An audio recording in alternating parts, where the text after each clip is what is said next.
हे प्रभु, फिर आप उस तत्व को समझाकर कहिए जिसकी अनुभूति में ज्ञानी मुनिगण सदा मग्न रहते, और फिर भक्ति, ज्ञान, विज्ञान और वैराग्य का विभाग सहित वर्णन कीजिए। सिया राम। और रहु राम रहस्य अनेका, कहूँ नाथ अति विमल विवेका। जो प्रभु में पूछा नहीं होई, सोहु दयाल राखऊं जनी गोई। सिया राम। इसके सिवा श्री रामचंद्र जी के और भी जो अनेक रहस्य छिपे हुए भाव अथवा चरित्र है उनको कहिए। हे नाथ, आपका ज्ञान अत्यंत निर्मल है। हे प्रभु, जो बात मैंने न भी पूछी हो, हे दयालु, उसे भी आप छिपा न रखिएगा। सिया राम। तुम्हें त्रिभुवन गुर वेद बखाना, आन जीव पावर का जाना। प्रसन्न उमा के सहज सुहाई, छल बीन सुनी शिव मन भाई। सिया राम। वेदों ने आपको तीनों लोकों का गुरु कहा है, दूसरे पामर जीव इस रहस्य को क्या जाने। पार्वती जी के सहज, सुंदर और छल रहित प्रसन्न सुनकर शिव जी के मन को बहुत अच्छे लगे। सिया राम। हरे ये रामचरित सब आए, प्रेम पुलक लोचन जल छाए।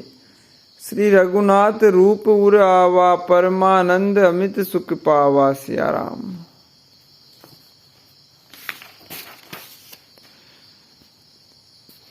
श्री महादेव जी हृदय में सारे रामचरित्र, श्री राम महादेव जी के हृदय में सारे रामचरित्र आ गए।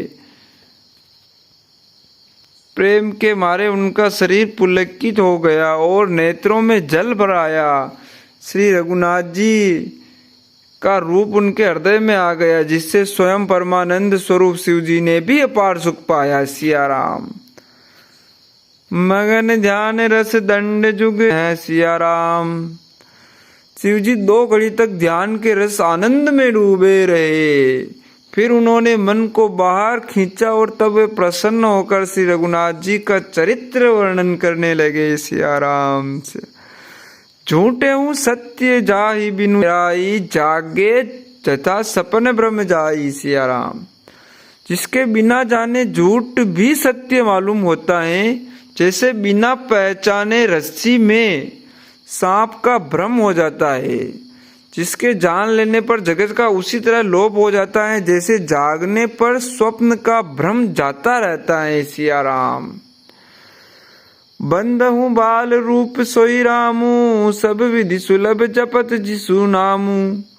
मंगल भवन अमंगल हारी, द्रव सुदो द्रव सुदशरथ अजिर बिहारी। सिया राम। मैं उन्हीं श्री रामचंद्र जी के बाल रूप की वंदना करता हूँ, जिनका नाम जपने से सब सिद्धियां सहज ही प्राप्त हो जाती है। मंगल के धाम, अमंगल के हरने वाले और श्री दशरथ जी के आंगन में खेलने वाले वे बाल रूप श्री रामचंद्र जी मुझ पर कृपा करे। सिया राम।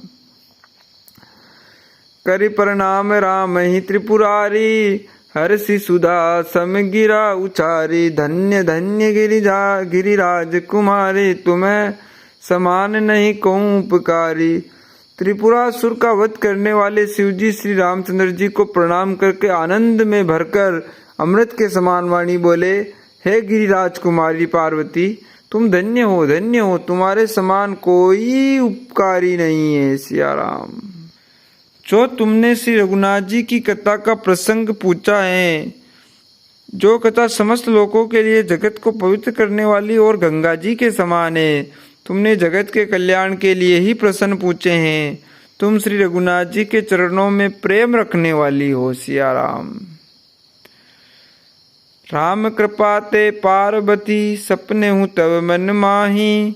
शोक मोह संदेह ब्रह्म, मम विचारु कछु नाहि। सियावर रामचंद्र जी की जय, उमापति महादेव जी की जय। पवन सुत हनुमान जी की जय। मंगल भवन मंगल हारी, द्रव सुदशरथ अजर बिहारी। राम कृष्ण बजु बारंबारा, चक्र सुदर्शन है रखवाला। सिया राम जय जय राम। हे पार्वती, मेरे विचार में तो श्री राम जी की कृपा से तुम्हारे मन में स्वप्न में भी शोक मोह संदेह और भ्रम कुछ भी नहीं है सिया राम। फिर भी तुमने इसलिए वही पुरानी शंका की है कि इस प्रसंग के कहने सुनने से सबका कल्याण होगा। जिन्होंने अपने कानों से भगवान की कथा नहीं सुनी उनके कानों के छिद्र सांप के बिल के समान है सिया राम। नए नई संत दरस नहीं देखा, लोचन मोर भंग कर लेखा, ते सिर कटु तुम्बरी समतुला, जैन जमत हरि गुरपद मूला। जिन्होंने अपने नेत्रों से संतों के दर्शन नहीं किए उनके वे नेत्र मोर के पंखों पर दिखने वाली नकली आंखों की गिनती में है। वे सिर कड़वी तुम्बी के समान है जो श्री हरि और गुरु के चरण तल पर नहीं झुकते सिया राम।